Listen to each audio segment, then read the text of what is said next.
Welcome to Turn 1, a Formula One podcast.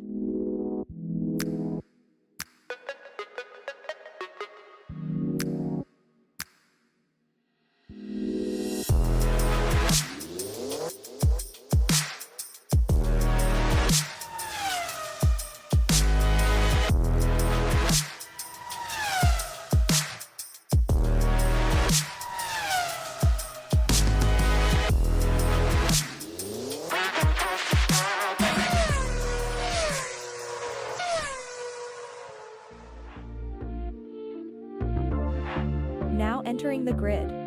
Here are your hosts, Thomas and Jeremiah. All right, man. I want you to imagine something. You Okay. ready for this? Go. You spend all of your time, your money, 9 to 5, Monday through Friday, and more overtime than anything, all into one piece of machinery, and y'all have a terrible day. So now you got to wait 2 weeks until the next race, right? You got to wait 2 weeks to the next race. You get out there, you really put the time in. Maybe you brought a couple of upgrades, maybe not. You really got the balance right during practice, and qualifying was really hot. Come out on the first lap and out you both go. Guys, if you're just now joining us, this is the Hungarian Grand Prix with your Turn 1 co-host, Jeremiah.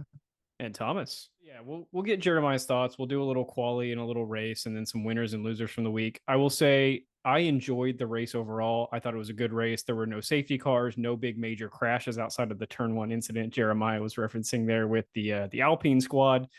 But overall, just a lot of good overtakes, a lot of strategy. When you have a 2 or 3 stop race, you're going to run into a lot of undercut, overcut, medium versus hard tire, all this and that. And so we'll get into all that. But overall, I think it was a really, really good race. And we're starting to see where I think some of these teams are going to finish the season. As the announcers mentioned a couple of times, the teams are dialing back their development this season. They're starting to focus on the 2024 car. So what you're seeing now is probably what you're going to see for the rest of the year. Speaking of dialing back development, so Red Bull brought some upgrades. Reports were saying that they'd be about 0.2 faster. I think it was noticeable. Me personally, I think it was pretty noticeable that they were far and away a lot faster than even maybe the last race that they had. McLaren, I think they locked that in as not a fluke. They looked powerful again. That's 3-4 weeks for Lando, 3 weeks for Oscar, or is it 3 weeks for Lando, 2 for Oscar?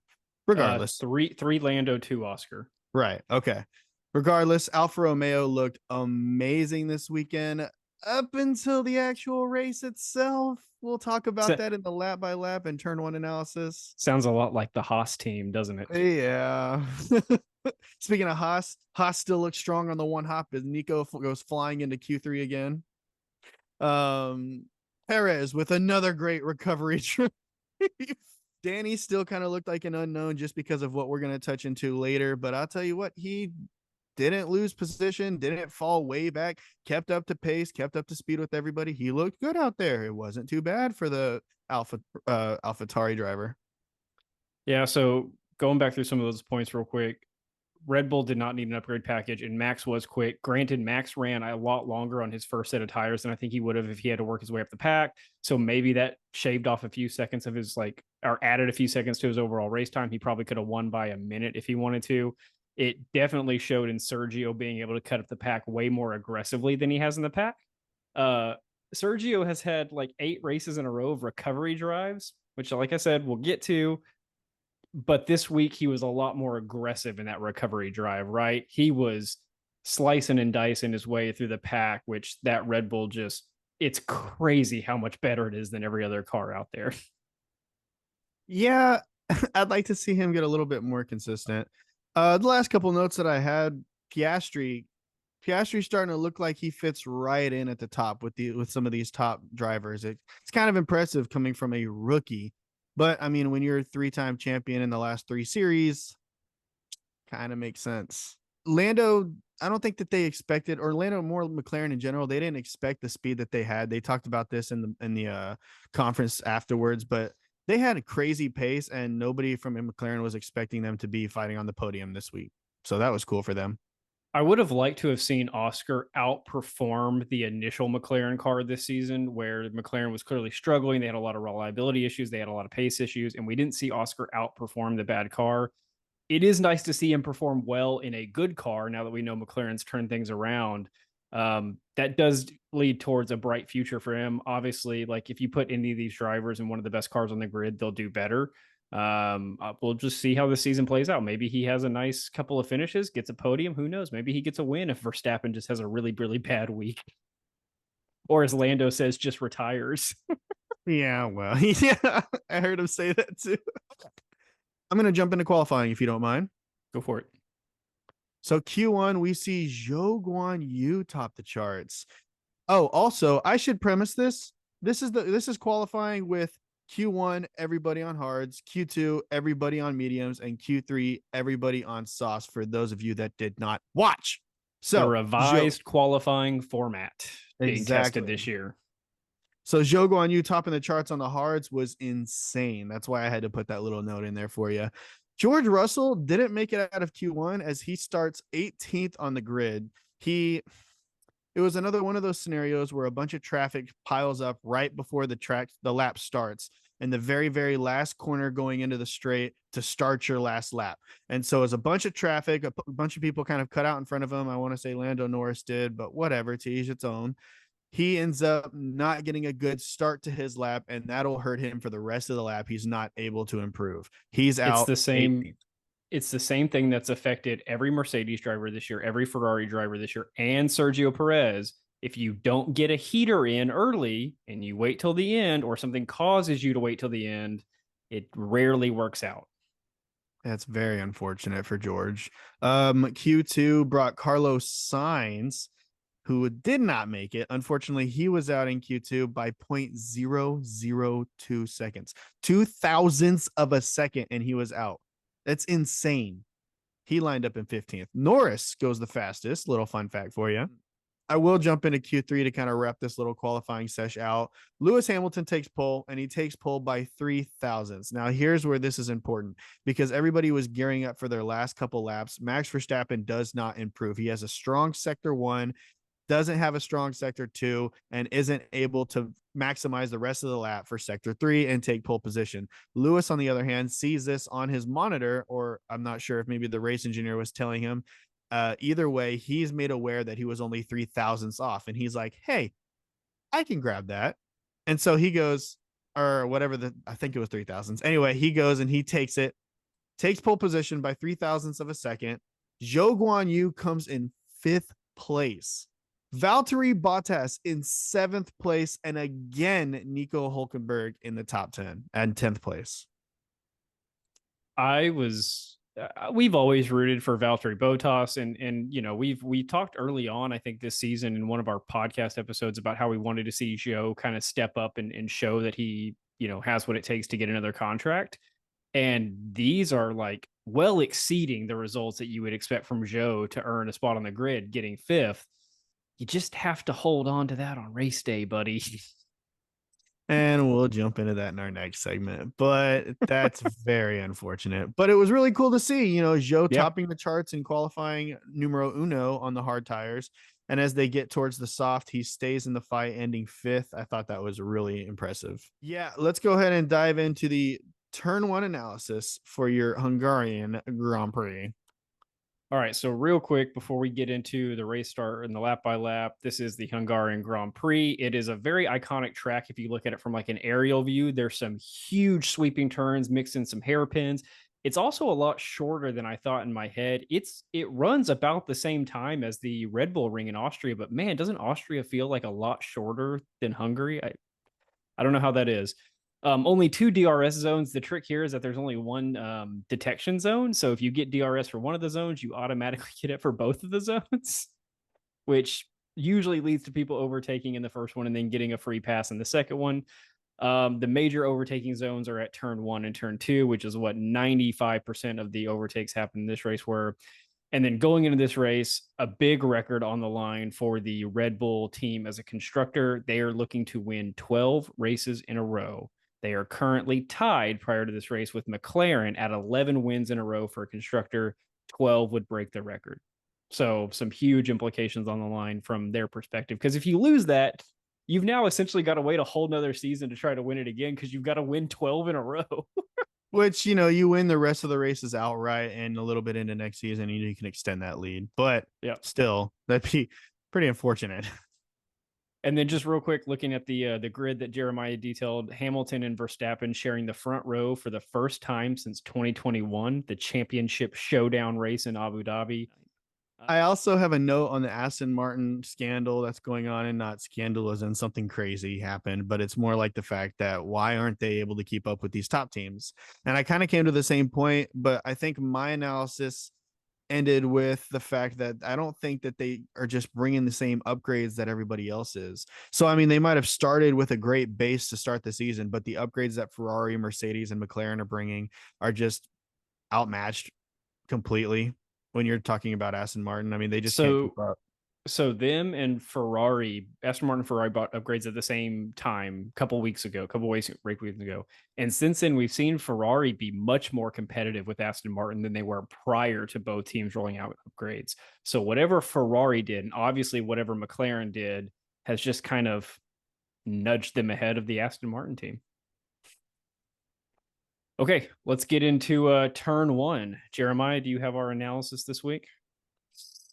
By far, probably the craziest turn one that we've had this season. I'm gonna try and break this down the best that I can. What I'm gonna do is I'm gonna kind of say what I saw out there, and then we're gonna talk about the changes that happened. Okay. So right off the bat, we've got Verstappen, Hamilton, and Norris going 3 wide, with Norris being on the far outside, Verstappen sneaking up the inside, and Hamilton kind of sandwiched in between. So this causes Verstappen, since he's so far inside, to go way outside for the next one, causing him to get in front of everybody. Piastri sneaks up underneath, which was awesome to see, by the way. So Piastri now climbs up behind Verstappen.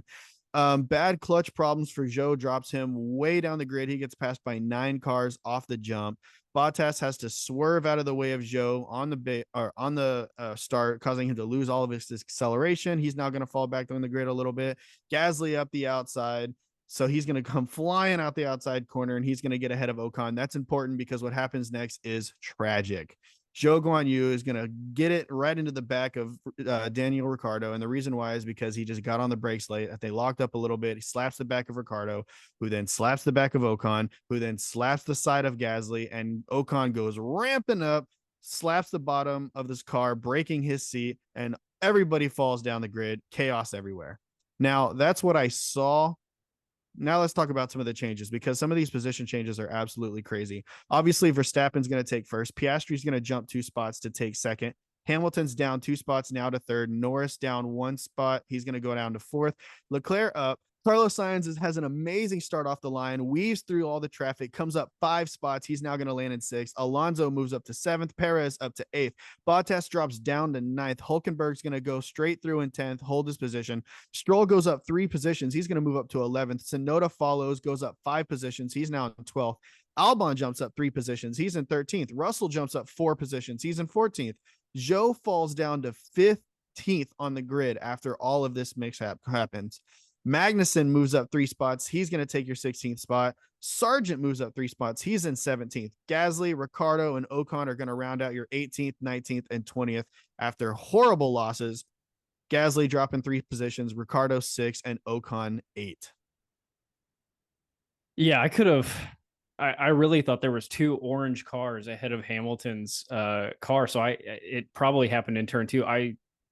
That was crazy. There were too many cars, and they were like 4 and 5 wide, and I didn't know who was who. I didn't even know which Alpine had hit which Alpine at that point. Like, it was very tough to tell whether it was Ocon or Gasly.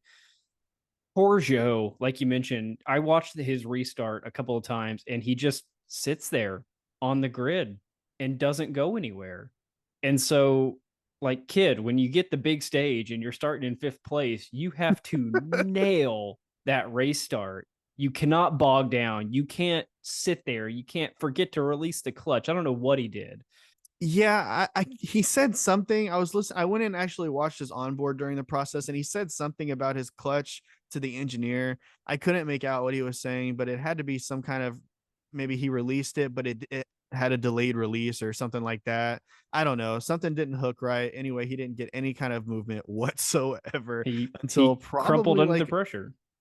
No, hang on a second. Before you go saying that was Zhou Guanyu's fault, it could have been the Alfa Romeo problem. It could have been some kind of clutch problem, some kind of control panel problem. That hasn't happened ever before, except for when he starts in the highest that he's ever started. I don't know. It's just tough for me to judge one of the 20th best drivers in all of the world. So Jeremiah mentioned Ocon snapped his seat in half. I think we learned about that a couple of laps later, which I didn't even know that was a thing that could break in a car, but that probably hurt.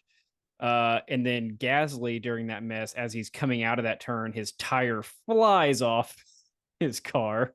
One last little note there with with Ocon's seat cracking in half. He actually had to get examined in the medical tent afterwards because they were like, "Hey, man, if your seat cracked, we're just going to take a look at your back, just make sure everything's coming out all right, still attached. You're good. Okay, great."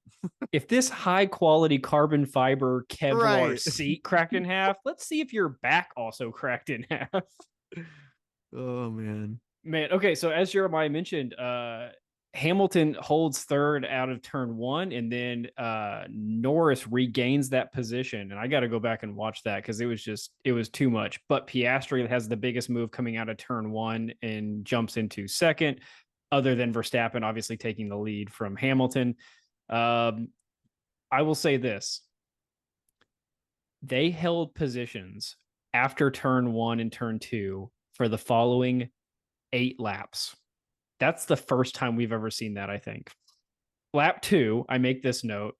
Sainz is in 6, right on Leclerc, and they should have switched right then and there on lap 2 because Sainz was on softs and Leclerc was running on mediums, and they should have switched the drivers, and they didn't. And they will question that decision for the following 17 laps. Lap 2 is also where we get the official double DNF for Alpine. It follows up on their last race, the British Grand Prix, where they also double DNF'd. Just huge losses for the Alpine team. Skipping ahead to lap 9, because like I said, everybody holds position. Verstappen starts pulling away. The top 5 actually start kind of start pulling away. Lap 9, Sergio Perez starts his recovery drive. He finally catches up to Fernando Alonso. It's a little bit of a battle, and then he passes him for 7th place. Alonso knew that wasn't his place to have, I guess. Perez is just faster. Lap 11, Sainz is told to switch with Leclerc, and then Sainz says, no, it's too early. That baffled me a little bit. I didn't understand. Lap 12, Piastri running in second, Norris in third, and I thought Oscar Piastri was navigating second place very well. He was holding a 4.5 second gap to Verstappen. He was holding just over a 2-second lead over Norris. He just looked comfortable driving in second place. And I think that's what you're looking for out of the young rookie driver. Well, see, that's exactly what I was bringing up earlier when I was talking about how he seems like he almost fits right in with some of these top drivers. You can tell that even though he has a massive experience gap, it's not going to hinder him whatsoever. He's going to come and attack. Lap 13th, I thought the radio messages throughout the day were pretty cool by the teams. Piastri is told to go maximum pace. Which, if you're a driver, that's got to be what you're looking for, right? You're not out there to lift and coast, as Hamilton was told later on the race. You're there to go max pace. Watch the tires, please. Please watch the tires. Cool the tires. Lap 15, Carlos Sainz radios in that he is watching for Sergio Perez to box before he goes. Although 10 seconds after that radio message comes in, Sainz boxes for hards and Perez had not boxed at that point. So I wonder if there was a really big delay in that radio message getting to the TV broadcast, because watching it live, you're like, but he just said he was in it. And then he boxes in it. It didn't matter. I've been thinking about this a lot in every race that I've watched, and I've never talked about it. I've never heard it talked about anywhere. These radio messages are not when they actually happen. And I know that for a fact. Well, I don't know that for a fact, but there's no way, dude. Because sometimes some of these drivers will get okay, box, and they're entering the pits already. And I'm like, okay, no, no. Okay, lap 16, Lewis Hamilton is told it's hammer time by his team, which that was also pretty cool. This is when they bring on Christian Horner from the pit wall, and he says that he believes it could be a 3-stop race with all the early stops happening, which again just throws a wrench into all the strategist plans that were planning on a 2-stop. I wrote down this question, which maybe you can help me with. They're running the softest tires in the Pirelli lineup for this race, the last 3 compounds out of the 6. Why don't they just run harder compound tires and make it a projected 1 or 2 stop race? I guess they could, but they're trying to basically it's track distance is from what I've gathered from it at least is that when you have these shorter tracks, you're going to use the softer compounds just because you want to be able to get as much maximum speed out of it as possible. And regardless of what you might think, if you're on a very softer compound that doesn't last as long, but you're going a lot faster, you actually make up more time than you would lose if you just didn't do another pit stop on a harder tire compound. That's a good point. So maybe their simulations are like, okay, a 3 stop on the softest range will go faster than a 1 or 2 stop on the medium range. Right. And they Okay. test all these strategies out on the simulator days before the race, days before. Okay, lap 17 is where we get some legitimate pit stop starting. Norris pits and comes out in 5th. He is going for an undercut on Piastri. Not sure if that's a him thing or a team thing. I have a hint that it's a team thing. Lap 18, Piastri pits. So 1 lap later, Piastri pits. It's a just over 2-second stop. So really efficient by the McLaren team. And he comes out right next to Lando Norris. Norris does have the speed advantage, though, going around that big sweeping turn 1. Piastri goes to 5th, Norris to 4. And I have a fit theory that that's kind of what McLaren wanted. They wanted Lando, the 10-year driver, the guy with experience, leading their team's charge for the day. Yeah, that's where the controversy starts to set because at the end of the day, if they pit Oscar first, Oscar gets on the podium and Lando doesn't. I mean, I feel like these guys, like I say, I've said this in the past and I still stand by it. Lando still has a very minor pace advantage, but it is just that, a minor pace advantage. This is what we wanted to see out of Nick DeVries and Tsunoda. This is what we wanted to see out of Logan Sargent and Alex Albon. We see a rookie actually starting to catch his teammate. I think that they knew that there would be a battle towards the last 10 or so laps of the race between Hamilton, Perez, and possibly a Ferrari. And so they thought, let's have Norris be the one to defend versus Oscar. And we did see Oscar get picked apart by Perez and Hamilton. So maybe that was a good plan on their part. Okay, lap 20. Hamilton asks how the McLarens have a 9-second gap on him after their pit. And he's mainly just impressed, I think. I think that's all his question was he was impressed. And he mentioned that in the British Grand Prix post-race interviews, that he was just surprised with how well the McLaren team was doing. Charles Leclerc is battling with Lance Stroll for 10th. Leclerc does get the overtake with DRS at turns 2. It kind of seems to me like the Ferrari and Aston Martin are even powered cars. If you take a look at their overall power, their speed, and their ability to corner, I think Stroll just isn't able to defend on Charles Leclerc's level yet. Alonso has pitted on lap 20 and comes out in 11th, and he is just, everything about his race was slow. Fernando was not, his pit stop was slow. His race pace was slow, just slow. Sorry, Fernando. Well, that's what I was kind of talking about, where I was like, I think it might just be Aston Martin not able to come up with the upgrades necessary to keep up with everybody, because you're not going to sit here and tell me that this guy who was competing for second and third all of a sudden is slow. Like, it doesn't make sense to me. It's the car. I mean, that's what it looks like. He's in the Alpine, right, of past, and that's exactly the thought that I had today as I saw what position they were in today. Looks like he's in a middle of the pack Alpine.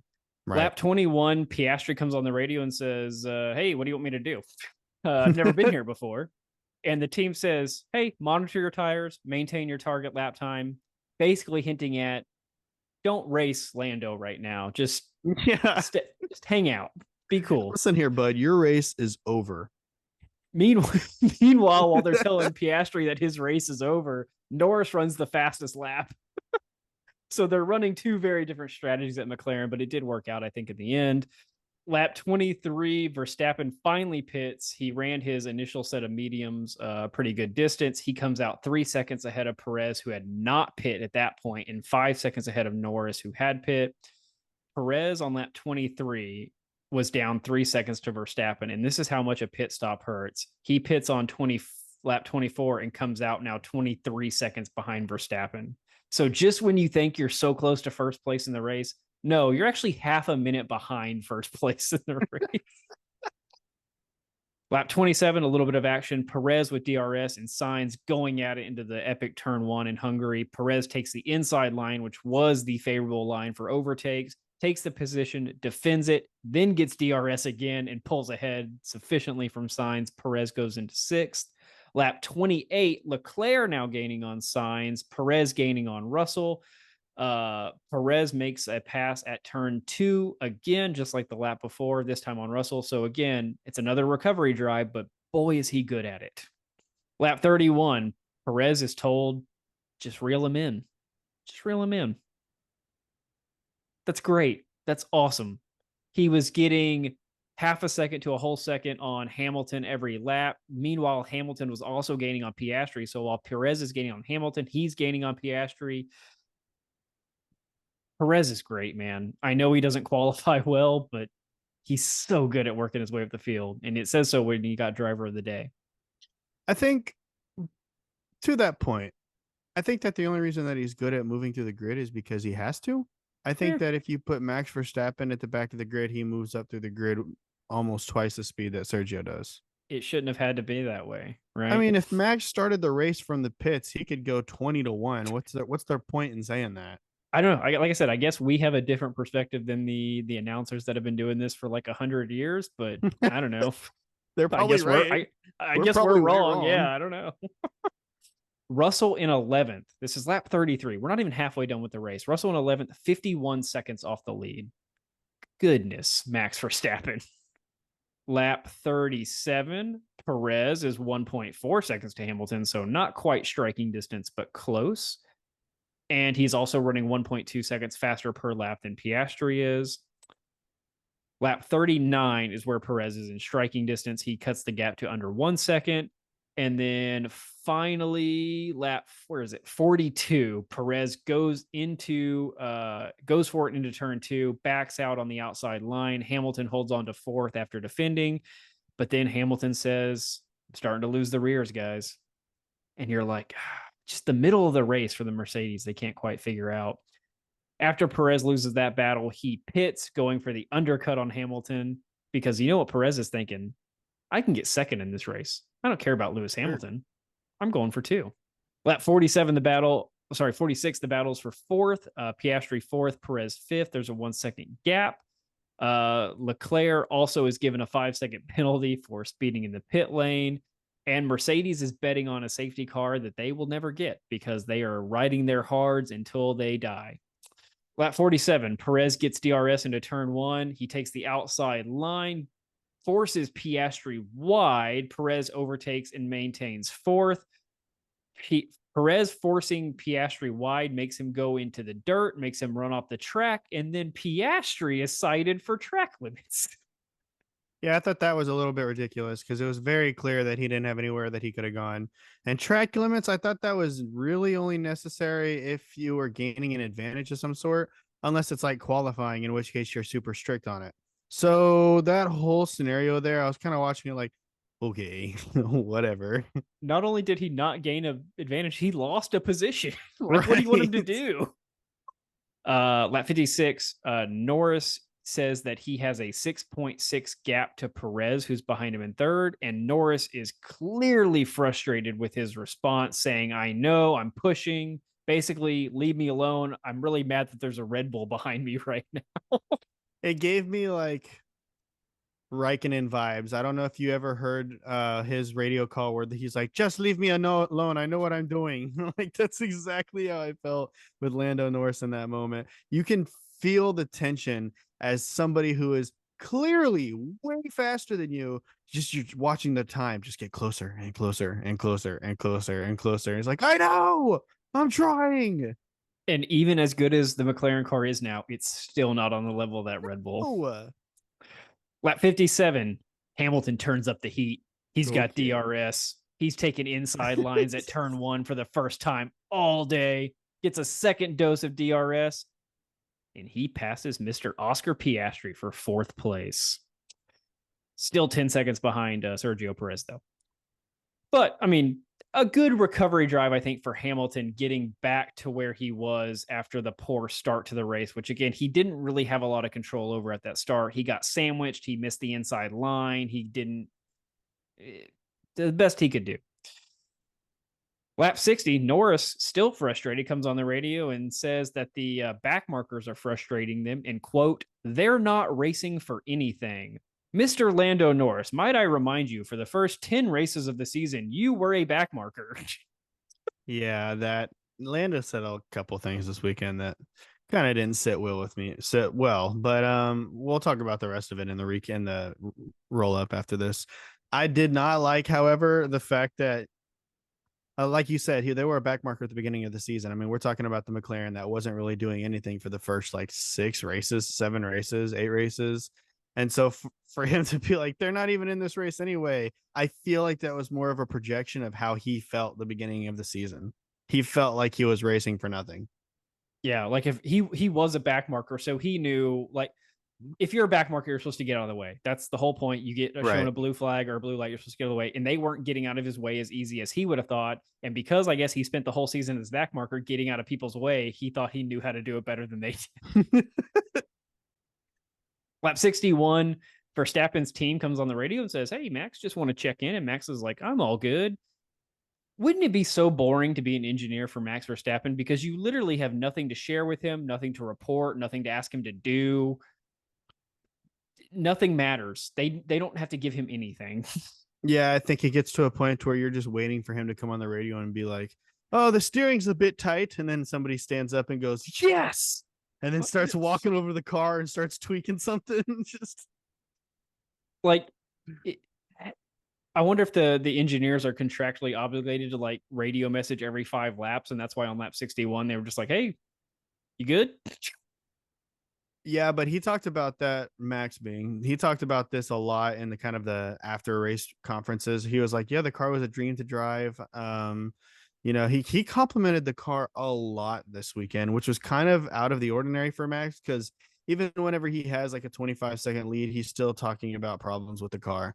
And at the end of the day, I guess that's what you need if you're trying to improve throughout the season. You don't want to just have the exact same car for every race, but it was kind of weird to have a weekend where we just didn't hear any kind of notes whatsoever. I honestly think that I feel like up until every race before this, he felt like the title was still on the line. And I think this was the first time in the season he's like, and I know that he like realistically, we know that he's going to win, and we've known that he's going to win since the 3rd race of the season. But I think in his head as a racer, as a professional racer, he's like, stuff is going wrong. The car isn't right, whatever. And this was the first weekend where he's like, "I've got this." Like literally nothing is going to throw me off at this point. Lap 62, Ted Kravitz made a really stupid point, I thought. Sorry, Ted Kravitz. Ted Kravitz is the pit lane reporter for Sky Sports, and he says, "I think Ferrari might be doing something by having Carlos Sainz stay 5 seconds back from Charles Leclerc, because Charles Leclerc has his 5-second penalty." No, he's not. No, he's not. Ferrari doesn't care in what order they finish. They're not having Sainz maintain a 5-second gap to Leclerc. No, sorry. That was a dumb point to even bring up to make a TV audience question. Jeez. I mean, tell me I'm wrong. If that's your first race, that would really confuse you as a fan. Like, that would make you really hate team orders or the aspect of a team or team management. Yeah, that's true. It could have been looked at as an aspect of, hey, that kind of sucks, because it means that no matter how good you get, there's always a chance your team's going to make you slow down. And I get what you're saying there. I don't think that it was team orders in that moment. No. And maybe it wasn't a necessary comment, to be honest. Maybe he could have just kind of let that slide under. He could have said, "Oh, his teammate is 5 seconds behind him," which means he wouldn't, make the pass on him or whatever, but whatever. Okay, lap 63. This was an odd comment by Russell. Usually we get funny messages at the end of the race from George Russell, but this time he says he wants to box with like 6 laps left in the race, and the team is like, "No, you'll lose like 2 spots, George." Yeah. Literally 1.5 laps later, between lap 64 and 65, as it carried over, Russell was gaining on, I believe, Carlos Sainz for 7th. Russell gets the DRS and the overtake. So I don't know why he wanted to take a pit stop there.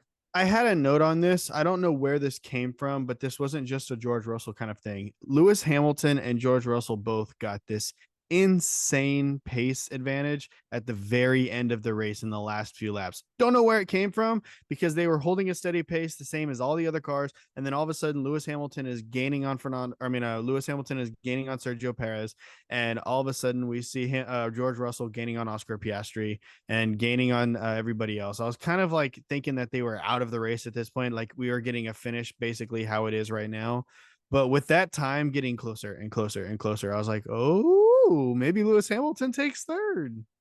Something about the Mercedes car on low fuel is just insanely good. And maybe that shows why Lewis Hamilton got pole position, right? Like you run zero fuel for qualifying, just enough to do 2 laps, and he takes pole. Lap 68, Leclerc only has 3.6 on Russell. Remember that he needs 5 to hold his position.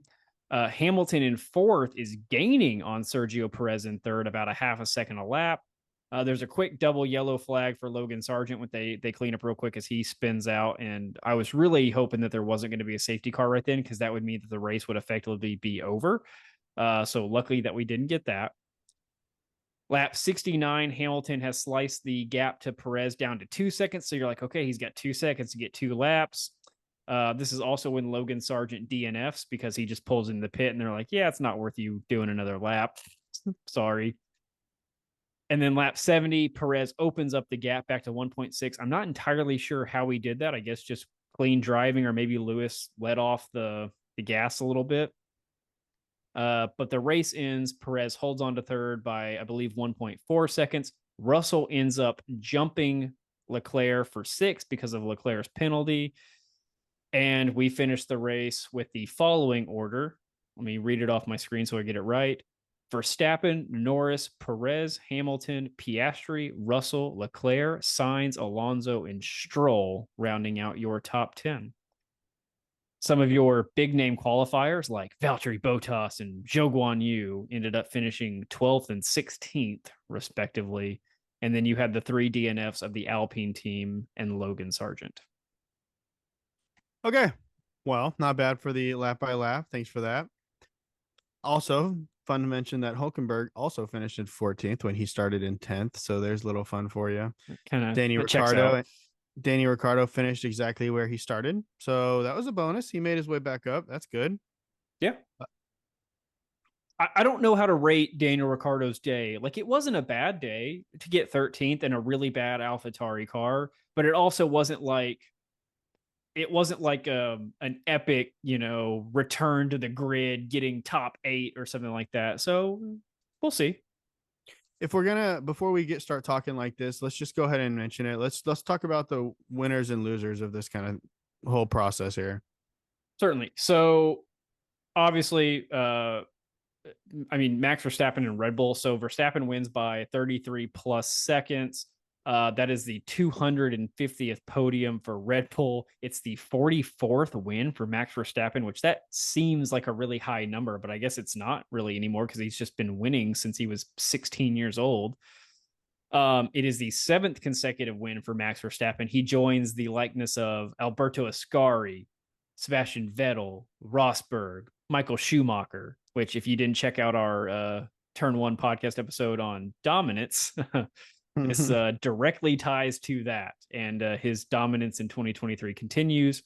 Red Bull clinches the record for most wins in a row by a constructor with 12. Now they hold the record outright, and it is mathematically possible for Verstappen to win the Drivers' Championship by the Singapore Grand Prix, which would be about 5 races left in the year, which is just insane with the amount of points that are left after that he could just have the whole thing.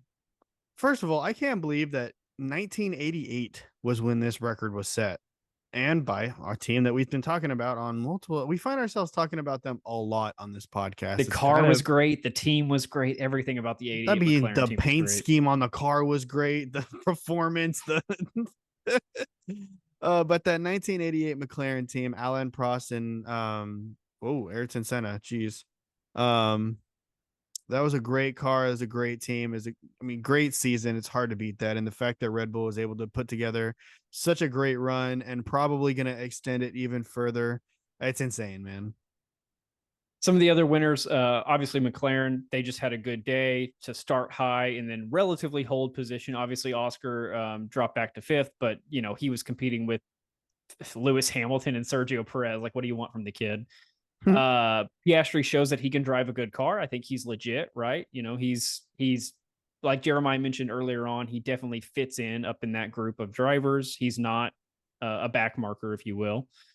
Sergio Perez is a winner. He had an aggressive recovery drive, and I'm pretty sure this is him securing his second place in the drivers. He's not giving up. He's finishing too high consistently over the people that are fighting for second place, and I think this is showing that he's going to hold on, and it's going to be a Red Bull 1-2. Final winner is going to be George Russell, going from 18th to 6th place. And then your losers. Alfa Romeo. How are you going to start? Where did Bottas start? 9th? 10th? Bottas started in 7th, and I believe that's right. And Joe started in 5th. How are you going to drop down to 12th and 16th and call yourself a Formula One team? Oscar Piastri, I put as a winner and a loser, but hang on. He's a loser only because the team gave the green light to Norris over him. And honestly, he could have been on the podium instead of Lando, like Jeremiah pointed out earlier. Still a good result, though. Hamilton going from pole to 4th, that's going to be a big hit, I think, to his kind of confidence, even though I think it was a good result for Hamilton in that Mercedes car. It stinks losing out on pole position. It has a good final kick, just middle of the race. It really struggles. And then finally, I don't think we mentioned him, Alpine. What a pile of crap. Again, neither one of the drivers' fault, not the team's fault, nobody's fault except for probably Zhou Guanyu on that one. I just see D and F by their name, so it looks to me like it was their fault. I'm cut and dry, guy. There wasn't really much talked about in the driver interview. I think it was mainly just Max talking about how, the upgrades were good. It seemed like everything was going well. They helped out in the turns more than the straightaways as well, how he described it. McLaren, we talked about earlier, how they're still looking strong. Williams had a great day. Well, Alex Albon, but regardless, Williams had a strong day. Maybe not the best that they could have had. They didn't get points. They finished 11th. That's still a strong showing considering he's finishing in 10th and 11th in almost every single race now. Great points by Albon. Great driving by Albon. Daniel Ricciardo finishing 13th. I don't think it was enough for us to figure out really what he's going to be doing. I think if we can find a race where on turn 1 and going through the actual race, he doesn't crash out instantly, I think we'll be able to see things a little bit better. Oscar Piastri is looking hot, catching up to Lando. Not exactly there yet, but it's really close. And Sergio with another historic drive. That's all I got for you, man. I don't know what to tell you. I will say real quick that when they were talking to Lando Norris in the post-race interview, they were like, hey, how has McLaren upgraded so much, right? And Lando just said, the factory and hard work. And then he said, they've known from the beginning of the season that this was coming. And I have 2 thoughts on that. One, if you knew at the beginning of the season what performance was possible with the car that you had, why didn't you just start with that version of the car rather than what you rolled out?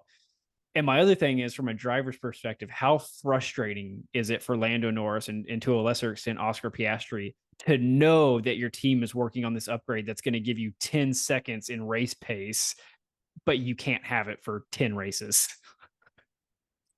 Yeah, I think that they just got it wrong to start off with. And once they saw how far off wrong they were like, oh, no. And they know how to fix it. But again, it's going to take 3 months to fix it, and you just have to race in what you have until then. The last note that I have, I want to give a shout out to, I think it was J-Bone. I don't remember who it was that had this joke, but I thought it was hilarious and I wanted to shout it out. Somebody said that with Red Bull releasing a new upgrade that was going to make them 0.2 faster, and it was going to be a side pod upgrade, that the conspiracy is that Red Bull figured out how to make Mercedes zero pods work properly, and that they were going to bring in the Mercedes zero pods as their upgrades. And I thought that was the funniest thing that I had seen leading up into this race by far. Oh my goodness. I'll say that the funniest thing after the race, though, if that was the funniest thing before the race, Lando Norris broke Max Verstappen's trophy. Oh How did I forget to bring this up? Wow. Hang on. First off, not a good idea to have a ceramic trophy sitting on a podium stand when you have dudes running and jumping around spraying champagne on each other. Well, when you know that your signature is to smash a champagne bottle on the ground and have the court go flying up, maybe you look for a solid surface that doesn't have a ceramic breakable trophy standing at the top. They both just looked at it and laughed. Also, I don't know if you heard all of the post-race interviews that happened with Lando, whether it was from the F1 people or if it was from the actual media itself or whoever it was. Just everybody kept coming at Lando and being like, "Hey, man, what happened with the trophy?" And finally, Lando started answering him hilarious. He was like, "Oh, that's Max's problem." I was like, "Jeez." Just like when they asked him, they said, "Do you think you can get a win?" He's like, "Yeah, I don't know if Max retires." Yeah, Red Bull and McLaren were having a lot of fun on Twitter too. Red Bull was like, "It's time to bust out the glue" or something like that. Lando posted like there's an ancient Japanese art. Whenever there's a broken ceramic dish or glass dish, you put the pieces back together with glue and then you fill in the cracks with like gold, and then it makes it look decorative. And so he posted that on his story in regards to the trophy. I thought that was hilarious. All right, guys, if y'all have any thoughts or observations from the Hungarian Grand Prix you want to share, let us know in the comments. Reach out to us on Facebook, TikTok, or Instagram, or certainly the YouTube comment section. We would love to get y'all's feedback. But other than that, Jeremiah, you got anything else? Guys, a couple questions. Is Sergio Perez going to hold on to that number 2 spot? Will Lando Norris pass Lewis Hamilton? Is he going to pass the Ferrari drivers? Can Fernando Alonso and Aston Martin figure out their way back to the top? I want to hear what y'all's thoughts are. Let us know down below, please. That's all I got. All right, guys, we'll see you. Bye, guys.